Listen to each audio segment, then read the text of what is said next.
يا مساء الخير، ازيكم عاملين ايه؟ يا رب تكونوا دايما بخير وبسعادة. وحشني خالص. النهاردة هنعمل طريقة بانيه، مش هنقليه خالص في الزيت، وهنعمل مكرونة.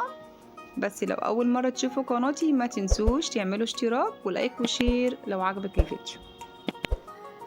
طريقة بسيطة خالص من غير قلي في الزيت، وهتوفر معانا نص كيلو بانيه، ومعانا معلقتين بهارات فراخ وروزماري، ومعانا ربع معلقة بابريكا، وربع معلقة فلفل اسود، وربع معلقة ملح. مش هنكتر الملح علشان بهارات الفراخ بيبقى فيها ملح.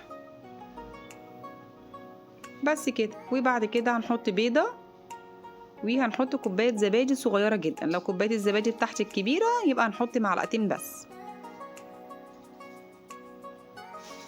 وهقلبهم كويس جدا، وبعد كده هسيبهم ربع ساعة على جنب عشان البانيه يشرب طبعا من التوابل بتاعتي.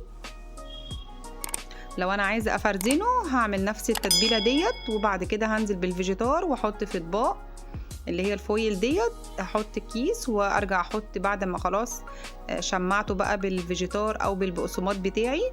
هرجع احط كده على كيس، ويبقى في كيس ما بينهم تاني، وارجع بقى احط بقى ايه يعني رصه كده فوق بعض، وبعد كده احطه في الفريزر. ووقت بقى ايه لما اكون خلاص عايزه اطلع البانيه هيبقى واقف على القلي بس.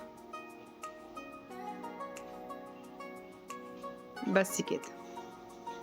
يعني انت ممكن تشتغلي المجهود دوت يبقى في يوم واحد بس، لما بنكون طبعا جايبين الحاجه بالشهر. ممكن تعملي البانيه كده يوم تكوني فاضيه فيه، تروحي عامله بقى 3-4 اطباق كده، يوفروا معاكي وقت خالص. نيجي بقى هنا للبصله بتاعه المكرونه. عملنا للطماطم بتاعه المكرونه، عملنا بصله وعليها ربع معلقه ثوم، وبعد كده سبتهم يصفروا مع بعض. نزلنا بقى هنا بميه المكرونه. البصله خالص لما اصفرت معايا نزلت بقى بالطماطم بتاعتي. التومه اللي انا حطاها ديت حاطه فيها بهارات، اللي هي 7 بهارات. لازم تحطي البهارات اللي هي 7 بهارات دي، بتبقى بجد بتفرق معاكي في طماطم المكرونه. عملت هنا خلاص البانيه بتاعي خلاص شرب من التوابل بتاعتي والزبادي والبيض. هنزل بقى على الفيجيتار بتاعي. الفيجيتار دوت انا جايباه سايب من عند العطار. وبعد كده بقى هخلص بقى البانيه بتاعي كله بنفس الطريقه كده. دايما لما تيجي تاخدي من البانيه من الطبق اللي فيه البيض والزبادي والتوابل، تاخدي بايد، والايد الناحيه التانية تعملي بيها الفيجيتار، علشان يعني ايدي كلها ما تبقاش مليانه السوائل بتاعه البانيه. تبصي تلاقي كل الفيجيتار بقى في ايدك، والبانيه معاكي ما بقاش يشرب من الفيجيتار. يعني لازم تكون ايدك ما فيهاش اي حاجه. خلاص كده حطيت معلقه زبده ونزلت بالبانيه بتاعي. احنا كده البانيه بتاعي صحي.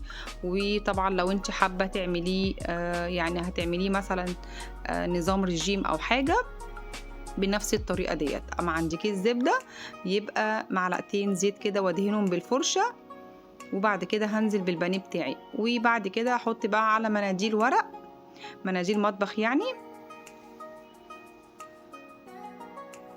بس كده.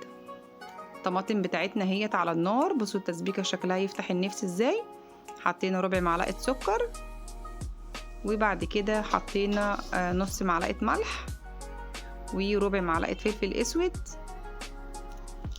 بس كده. دي التوابل بتاعتنا.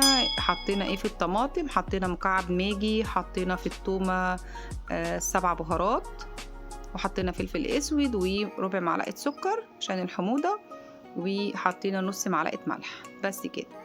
خلصنا بقى الطماطم بتاعتنا بعد ما اتسبكت، وخلصنا البانيه بتاعي اللي ما شربش زيت خالص وما قليناهوش في الزيت. طريقه كويسه جدا. يا رب تكونوا استفدتوا من الفيديو، وتكونوا استفدتوا من اي معلومه انا قلتها لكم. وما تنسونيش تخشوا تعملوا اشتراك وتعملوا لايك، عشان انا قناتي لسه صغيره ومش هتكبر غير بيكم. وبحبكم في الله، والسلام عليكم ورحمه الله وبركاته.